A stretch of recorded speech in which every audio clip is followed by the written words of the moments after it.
அனைவருக்கும் வணக்கம். இன்னைக்கு வீடியோவில் என்ன பார்க்க போகிறோம் அப்படின்னா, தெய்வ வழிபாட்டிற்கு உரிய மார்கழி மாதத்தில் வரக்கூடிய முன்னோர் வழிபாட்டிற்கு உரிய அமாவாசை பல விதமான தோஷங்களில் இருந்து நம்ம விடுவிக்க வல்லது அப்படின்னு சொல்லலாம். பொதுவாகவே அமாவாசை அப்படின்னு சொன்னால் முன்னோருடைய வழிபாடு மேற்கொள்வது வழக்கம்தான்.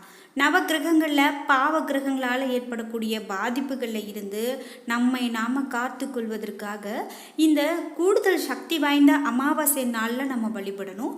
முக்கியமாக மார்கழி மாத அமாவாசை ரொம்பவே சக்தி வாய்ந்ததாக சொல்லப்படுது. இந்த நாளில் வேறு என்னென்ன சிறப்பு, வேறு என்னென்ன வழிபாடுகள் நம்ம மேற்கொண்டால் நமக்கு எப்படியான பலன் கிடைக்கும் அப்படின்னு நிறைய பயனுள்ள தகவல்களை இந்த வீடியோவில் பார்க்க போகிறோம். வீடியோ உங்களுக்கு மிகவும் பயனுள்ளதாக இருக்கும். கடைசி வரைக்கும் ஸ்கிப் பண்ணாமல் முழுசாக பாருங்கள். நீங்கள் இன்னும் உற்சாகம் டிவி சேனலை சப்ஸ்கிரைப் பண்ணாமல் இருந்தால் சப்ஸ்கிரைப் பண்ணிக்கோங்க. கூடவே இருக்க பெல் ஐக்கானை மறக்காமல் கிளிக் பண்ணிடுங்க. வாங்க வீடியோக்குள்ளே போகலாம். வணக்கம். நாம் இப்போது கருங்காலி மாலை பற்றி பார்த்துட்ருக்கோம். இந்த கருங்காலி மாலையை நம்ம பயன்படுத்தினா நமக்கு நல்ல செல்வ வளம் இருக்குது, பண வரவு கிடைக்குது, நிறைய பாசிட்டிவ் எனர்ஜி கிடைக்குது அப்படின்னாலாம் நம்ம சொல்லி இப்போ நிறைய பிரபலங்கள் கூட இதை பயன்படுத்துகிறத பார்த்துட்ருக்கோம். ஆனால் இந்த கருங்காலி மாலை விலை குறைவாகவும் விலை அதிகமாகவும் வேறு வகையில் நமக்கு கிடைக்குது. ஏன் இப்படி இருக்குது அப்படின்னா, ஒரிஜினலான மாலையை அணியும் போது தான் நமக்கு அதனுடைய முழுமையான பலன் தெரியும்.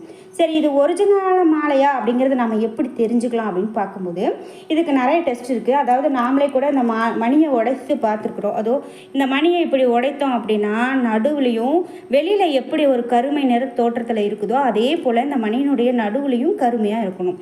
இதுதான் ஒரிஜினல் மாலை. இந்த மாலை அணியும் போது தான் நமக்கு நிறைய நல்ல பலன்களை பெற முடியும். இந்துக்களுடைய நாட்காட்டியில் குறிப்பிடப்படக்கூடிய முக்கியமான விரத நாளில் ஒன்று அப்படின்னு சொன்னால் அமாவாசை.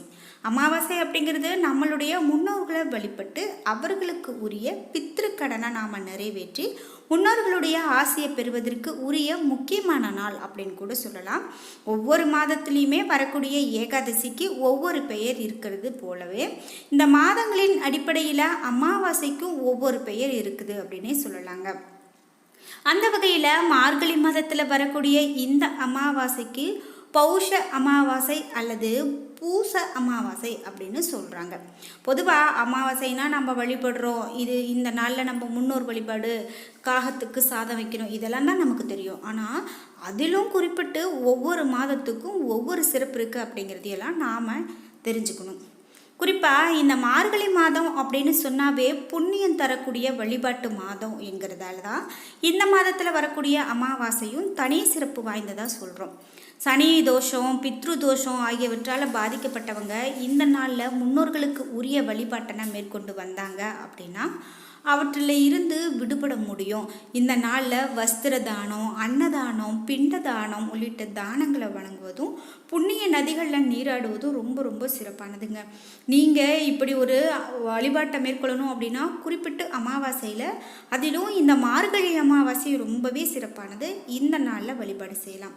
சரி, நாளைய நாளான ஜனவரி 11ஆம் தேதி வியாழன்கிழமை இந்த நாளில் வரக்கூடிய அமாவாசையில் நம்ம எப்படி வழிபடணும் அப்படின்னு பார்க்கும்போது, ஜனவரி 10ஆம் தேதி இரவு 8:05 மணிக்கு துவங்கி ஜனவரி 11ஆம் தேதி மாலை 6:30 மணி வரை அமாவாசை திதி இருக்கும். இதனால் அமாவாசை விரதம் இருக்கிறவங்க ஜனவரி 10ஆம் தேதி இரவு எளிமையான உணவு எடுத்துக்கொண்டு ஜனவரி 11ஆம் தேதி காலை முதல் விரதத்தை துவங்கலாம். ஜனவரி 11ஆம் தேதி காலை 5:57 முதல் 6:21 வரையிலான நேரம் புனித நீராடுவதற்கும் தானம் வழங்குறதுக்கும் நல்ல நேரம் அப்படின்னு சொல்லப்படுது. மார்கழி மாத அமாவாசைக்கு மற்றும் ஒரு முக்கியமான சிறப்பு என்ன அப்படின்னு பார்க்கும்போது, இது அனுமன் அவதரித்த திருநாள் என்று சொல்லலாம். இதை தென்னிந்தியாவில் அனுமன் ஜெயந்தியாக கூட கொண்டாடுவது வழக்கம்தான். இந்த நாளில் எல்லா அனுமனுடைய கோவில்கள்லையும் வழிபாடு ரொம்ப சிறப்பாக இருக்கும். இந்த நாளில் விரதம் இருந்து அனுமனை வழிபடுவது, வடைமாலை, வெற்றிலை மாலை சாற்றி வழிபடுவது சனிதோஷத்தில் இருந்து விடுபட செய்யும் அப்படின்னு சொல்லலாம். அதோடு இந்த நாளில் தனலட்சுமியையும் தானிய லட்சுமியையும் வழிபடுவதால் குறைவில்லாத செல்வமும் அதிர்ஷ்டமும் ஏற்படும். அதோடு ராகு, கேது, சனி போன்ற கிரகங்களால் ஏற்படக்கூடிய பாதிப்புகளில் இருந்து விடுபட முடியும் அப்படின்னே சொல்லலாம். அமாவாசை நாளில் நாம் இந்த விஷயங்கள்லாம் மறந்து கூட செய்யவே கூடாது அப்படின்னு சொல்கிறது என்ன அப்படின்னா, குறிப்பாக இந்த நாளில் அசைவம் சாப்பிடவே கூடாது அப்படின்னு சொல்கிறாங்க. பூஜைக்கு தேவையான பொருட்கள் வாங்குவது, தானியங்கள் மற்றும் மாவு பொருட்கள் வாங்குவது, திருமண சடங்குகளை நடத்துவது, மங்கள நிகழ்வுகள் நடத்துவது இவையெல்லாம் கூட அமாவாசை நாளில் தவிர்ப்பாங்க. இது எல்லாத்துக்குமே ஒரு காரணமும் இருக்குது. இந்த நாளில் புதிய தொழில் அல்லது பணி பரிவர்த்தனை செய்வது, பெரிய முதலீடுகள் செய்வது ஆகியவற்றையும் தவிர்க்கிறது ரொம்பவே நல்லது அப்படின்னு தான் சொல்கிறாங்க. அமாவாசை நாளில் துக்க காரியங்கள் நடக்கும் இடங்கள், இடுகாடு போன்ற பாலைவனமான இடங்களுக்கு செல்வதையும் தவிர்க்கிறது ரொம்பவே நல்லது. இந்த இடத்துல பொதுவாகவே நம்ம வீட்டில் அமாவாசை நாளில் இந்த வெளியில் போகாத, இருட்டாயிடுச்சு வெளியில் போகக்கூடாது, காட்டு பக்கம் போகக்கூடாது இதெல்லாம் சொல்லுவாங்க. அப்படி இருட்டாக இருக்கக்கூடிய இடங்களும் இது போன்ற இடங்களுக்கெல்லாம் நம்ம சென்றோம் அப்படின்னா அந்த நாளில் நம்ம ஏதாவது பயந்துக்கிறதுக்கான வாய்ப்பு இருக்குது அப்படின்னு தான் நம்ம முன்னோர்கள் இப்படியெல்லாம் சொல்லுவாங்க. இந்த நாளில் தீய சக்திகள் அதிக வீரியத்தோடு காணப்படும் அப்படிங்கிறதால தான் நமக்கு பாதிப்பு அதிகமாக ஏற்பட வாய்ப்பு இருக்குது என்பதால் இது போல் நமக்கு எச்சரிக்கை விடுத்திருக்காங்க. தெய்வங்கள் மற்றும் முன்னோர்களை நல்லெண்ணெய் தீபம் ஏற்றி வழிபடுறது தான் ரொம்பவே சிறப்பானதுன்னு சொல்லப்படுது. அரச மரத்தடியில் விளக்கேற்றி வழிபடுவது இவையெல்லாம் ரொம்ப ரொம்ப முக்கியமாக நாம் கவனிக்கணும். சின்ன சின்ன விஷயங்கள் தான் அப்படின்னு நினைக்கக்கூடாது. இது பித்ருக்களுக்கு உரிய நாள் என்கிறதால பித்ரு பூஜை செய்து பிண்டம் வைத்தும் முன்னோர்களுக்கு படையல் இட்டு படைத்தும் வழிபட்டும் அவர்களுடைய ஆசையை பெற வேண்டும். அமாவாசை அன்னைக்கு கோபப்படுவது, சண்டை போடுவது, அழிவு தொடர்பான விஷயங்களில் இருந்து விலகி இருப்பது மிகவும் நல்லது அப்படின்னு சொல்கிறாங்க. அதனால் இந்த நாளில் நாம் இதெல்லாம் கடைபிடிக்கணும் என்பதை நம்ம மறக்காமல் மனசில் வச்சுக்கணும். குறிப்பிட்டு இந்த நாளில் நம்ம மேலும் என்னென்னலாம் செய்யக்கூடாது, என்ன செய்தால் நமக்கு பலன் அப்படின்னு பார்க்கும்போது, இந்த நாளில் புதிய தொழில் அல்லது பண பரிவர்த்தனை செய்வது, பெரிய முதலீடு செய்வதையெல்லாம் தவிர்க்கிறது நல்லது அப்படின்னு பார்த்தோம். பித்ருக்களுக்கு உரிய இந்த நாளில் பித்ரு பூஜை செய்து வழிபடலாம். அதாவது நம்ம எந்த கடன் வேணால் மீதி வைக்கலாம், ஆனால் இந்த பித்ருக்களுடைய கடனை எப்போதுமே வைக்கக்கூடாது அப்படிங்கிறது தான் சொல்லப்படுது. இது மட்டும் இல்லாமல் அமாவாசை அன்னைக்கு கோபப்படுவது, சண்டை போடுவது, அழிவு தொடர்பான விஷயங்களில் இறங்கி நம்ம செய்வது இவையெல்லாம் செய்யவே கூடாது. விலகி இருக்கிறது மிகவும் நல்லது. மார்கழி மாத அமாவாசைக்கு மற்றும் ஒரு முக்கியமான சிறப்பு என்ன அப்படின்னு பார்க்கும்போது அது அனுமன் அவதரித்த திருநாள் அப்படின்னு சொல்லலாம். இதை தென்னிந்தியாவில் அனுமன் ஜெயந்தியாக நம்ம கொண்டாடுறோம் அப்படின்னு பார்த்தோம்.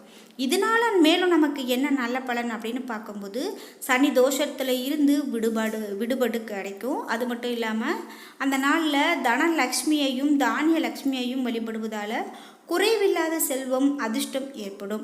அதோடு ராகு, கேது, சனி போன்ற கிரகங்களால் ஏற்படக்கூடிய பாதிப்பில் இருந்து விடுபட முடியும். அப்படிங்கிறதால தான் இந்த அமாவாசை நாட்கள் அப்படின்னு பார்க்கும்போது அது ரொம்பவே சிறப்பு மிக்கதாக இருக்குது. இந்த நாளில் நாம் மேற்கொள்ள வேண்டிய செயல்கள் அப்படின்னு பார்க்கும்போது தர்ப்பணம் கொடுப்பது, சிரார்த்தம் செய்வது இவையெல்லாம் ஒரு பக்கம்.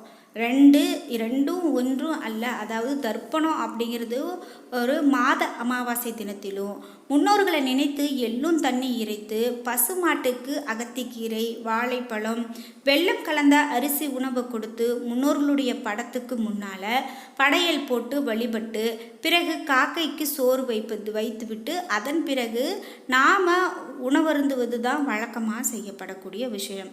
சிரார்த்தம் என்பது ஒருவருடைய இறப்பிற்கு பிறகு அவர் இறந்த அதே தேதியில் வருடம் கோவில்களில் அல்லது வீடுகளிலேயே வழிபாடு செய்வது சிரார்த்தம் என்று சொல்லலாம். குறிப்பிட்டு ஒருவர் இறந்த பிறகு அவர் இறந்த அந்த நாளில் வரக்கூடிய திதியானது அதற்கு அடுத்த வருடத்தில் அவர் இறந்த அதே நாளில் வருவது கிடையாது. சில நாட்களுக்கு முன்னாலும் அல்லது பின்னாலும் அந்த திதி வரும். அந்த நாளில் தான் இறந்தவர்களை நினைத்து நாம் சிரார்த்தம் செய்ய வேண்டும். அவர்கள் இறந்த நாளை விட அவர் எந்த திதியில் இருக்கிறாரோ அந்த திதியில் சிரார்த்தம் செய்வது தான் மிகவும் முறையானது. பெண்கள் அமாவாசை விரதத்தை மேற்கொள்ளக்கூடாது. திருமணமான ஒரு பெண்ணுக்கு தாய் தந்தை இருவரும் இல்லை அப்படின்னு சொன்னால் அவருக்கு கணவர் இருக்கும் பட்சத்தில் அவர் அந்த விரதத்தை மேற்கொள்ளக்கூடாது அப்படின்னு தான் சொல்கிறாங்க. இப்படி அதாவது பெண்கள் அப்போது அமாவாசை விரதத்தை மேற்கொள்ள வேண்டும். கணவர் இல்லாத பெண்கள் கணவரை நினைத்து விரதத்தை மேற்கொள்வது மிகவும் நல்லது அப்படின்னு சொல்லலாம். தந்தை இல்லாத ஆண், தாய் இல்லாத ஆண் அல்லது இருவரும் இல்லாத ஆண்மகன் நிச்சயமாக அமாவாசை விரதம் மேற்கொள்ள வேண்டும். அன்றைய நாளில் உபவாசம் இருந்து எள்ளும் தண்ணீரும் இறைப்பது அவர்களுடைய கடமையாக சொல்கிறாங்க. ஆண் பிள்ளை இல்லாத வீட்டில் மனைவிக்காக கணவரும் கணவருக்காக மனைவியும் இந்த விரதத்தை மேற்கொள்ளலாம்.